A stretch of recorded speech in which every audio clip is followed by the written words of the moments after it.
La communauté, on se retrouve avec Krishlosa qui a top 32 je crois au WCQ des Barons à Créteil. Ah, regarde sa tête là. Première fois qu'il participe à une compétition, direct il top. Oh là là. Ça c'est pas du check play. Salut à tous, alors pendant le WCQ du coin des Barons, j'ai joué Tirementation.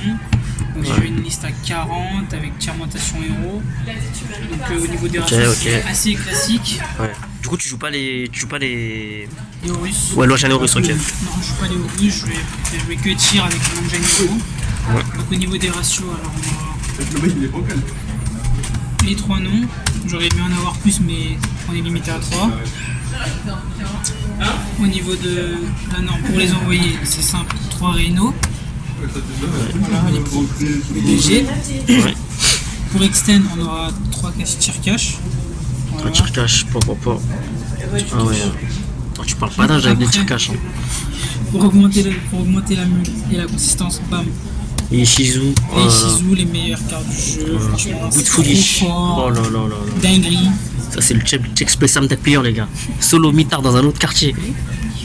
Là, je vous le dis, il était solo mitard. Et tellement il a top, il était seul à Créteil. Il a fouillé tout le monde. Tous ses potes sont partis, il était seul au mitard. Après, on aura du coup l'Engine Hero, donc 2 Malicious, 1 Denier. Denier, j'ai vraiment hésité à le cut, mais je me suis dit que c'est un peu comme un turbo pour Mouton de Croix et un free access à pas mal de cartes, notamment comme Dark, tout ça, donc j'ai laissé le garder. Ça fait aussi Béatrice Facilement sinon.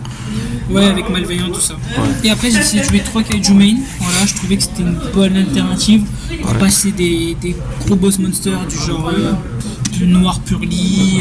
Ouais, c'est vrai. Et plein d'autres boss, genre, je sais pas moi, DS, Monde des Enfers, c'était pas. Des towers, ouais. Idée, ouais. Et en plus, c'est un aqua donc c'est parfait pour fusionner aussi. Avec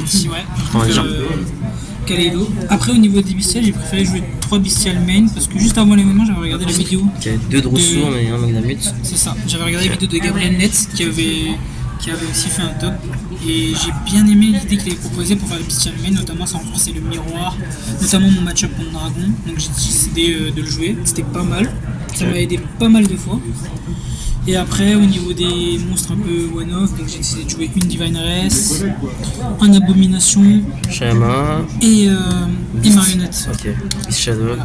Beast c'était plus pour entre guillemets draw, même si je trouve que Tyr n'a pas forcément besoin de draw. Ouais. Une Divine Race parce que ça suffit et je trouve que ça conflicte un peu trop avec Reino.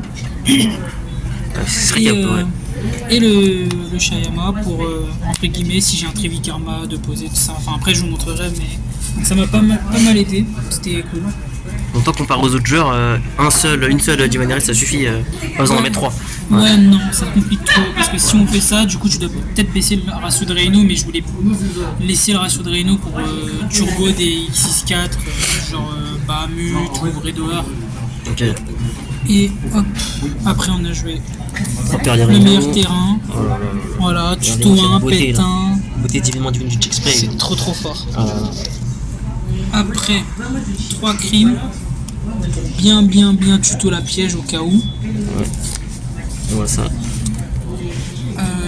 Au niveau des one-off, je suis parti sur un Foolish, une Terror, Callby, un Heartbeat et Chagrin. Chagrin, meilleure carte du jeu, c'est une dinguerie trop sous-côté.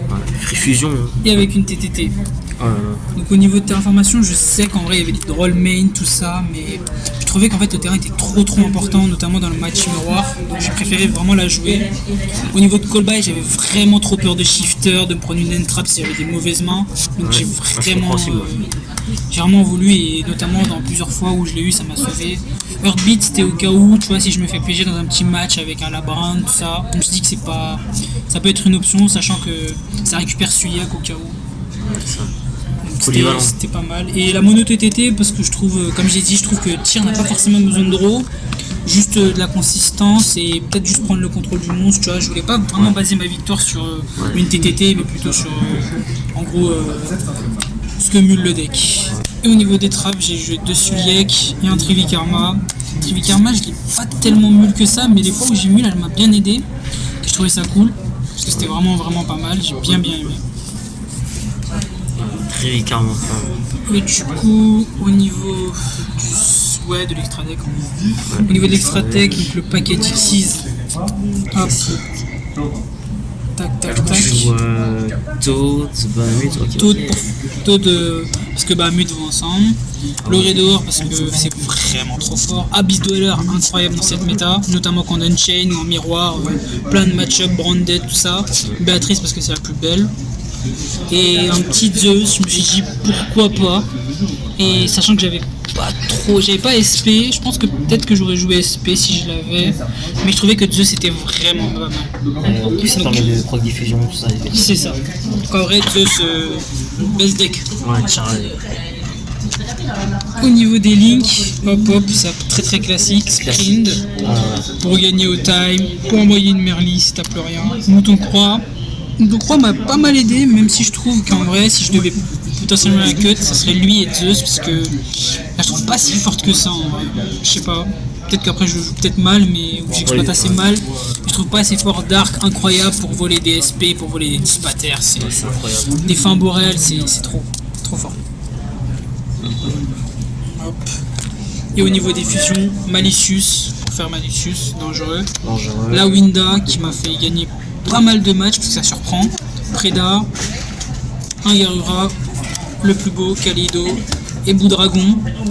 J'ai presque rien à dire, je trouve que c'est assez classique. Après la Winda c'est discutable, mais j'ai préféré la laisser parce que ça surprend et des fois ça force la battle, donc t'es sûr de pas mourir entre guillemets. Du coup tu joues pas Volcalos? Et non, parce que j'ai pas essayé de jouer les Boudragons. J'avais joué plusieurs versions, j'avais hésité entre la version avec Boudragon, tout ça. Mais ça je sais pas, je trouvais ça un peu trop bricky, notamment la poulie, tout ça, mais au final je suis vraiment resté sur une version classique sans Boudragon. C'est de la consistance. Ouais. Au niveau du side, alors j'ai joué une carte au time, je suis obligé. La meilleure entrap que je pense, que je considère, que j'ai presque rentré dans tous mes games. 3 droplets qui sont incroyables. J'aurais potentiellement aimé jouer encore Xyz, mais malheureusement j'ai pas eu le temps de l'avoir, donc je suis vraiment resté sur droplet. Et je trouvais ça vraiment cool parce que ça m'a sauvé pas mal de matchs. Une super pot. 3 super pots pardon. En x3, ouais c'est cool, ça m'a sauvé pas mal de fois, sachant que contre des match-up Unchain, tout ça, Branded, tout ça, ça peut être pas mal. Une mono plumeau, je me suis dit au cas où vraiment match backrow. La seule fois où je crois que je l'ai eu 2-3 fois, les seules fois que je l'ai eu, franchement il m'a fait gagner, c'était vraiment cool. Après au niveau des traps, je suis parti sur une crime que je trouvais pas mal. Notamment crime, j'ai pas mal rentré contre Dragon Link, même si j'étais sûr de go second. Parce qu'en gros, je partais du principe que si je la meule et que le joueur me banne un nom, ce serait toujours un bon truc à récupérer, tu vois. Donc j'ai préféré la garder. C'était pas mal. Et après j'ai eu la carte du raciste. Wouah, t'es mal à taille du rat, regarde c'est rare là. Cette carte elle était vraiment incroyable. Notamment contre Mathieu Bricard en top 32 où genre dès que je révèle cette carte il a vraiment scoop, du coup on est passé à la 3, après malheureusement j'ai perdu. Mais vraiment c'est une très très bonne carte et tu peux clairement jouer autour, donc ça conflicte pas tellement, donc c'est vraiment cool. C'est vraiment l'avantage du tir, pour enlever les floodgates. C'est ça. Du coup concernant mes match-up, alors j'ai affronté du Alphaz, Dragon Link, 2 Dragon Link, 2 Rescues dont une j'ai gagné, notamment parce que je pense que j'ai gagné parce que j'avais le dice, et l'autre j'ai perdu parce que j'arrivais juste pas à remonter et j'avais pas de bonne mule. Je suis tombé contre un Purely aussi que j'ai gagné, je suis tombé contre un pendule qui m'a assez surpris, mais j'ai pu gagner. Et au niveau, je pense que c'est tout, je suis tombé contre 2 Branded, Purely, Dragon Link, tout ça, et en vrai c'était cool. Merci, une petite anecdote, tu m'as dit que t'as battu tous les Dragon Link que t'as affrontés. Ouais, j'ai perdu contre aucun Dragon Link, voilà. Donc après, je sais pas s'ils avaient des mauvaises mains ou quelque chose comme ça, mais je me rappelle qu'au moment j'étais contre un Dragon Link, il m'avait bestial 2 fois, mais du coup j'ai quand même gagné avec un seul nom de fusion, ça je trouvais ça pas mal. Et sinon en vrai c'est tout, juste un gros remerciement à Simon qui m'a prêté tous les cartes, en vrai sans lui ça aurait été limite mort les veines. Et à tous mes potes en vrai qui m'ont soutenu, c'était grave cool, l'ambiance était incroyable, c'était carré, c'était vraiment cool et on espère au top dans les prochains événements, tout ça. Ah ouais, ça, on s'arrête pas là. Hein. Non, jamais. Mais ça me tag player, on ne s'arrête jamais. Allez, ciao. Ciao.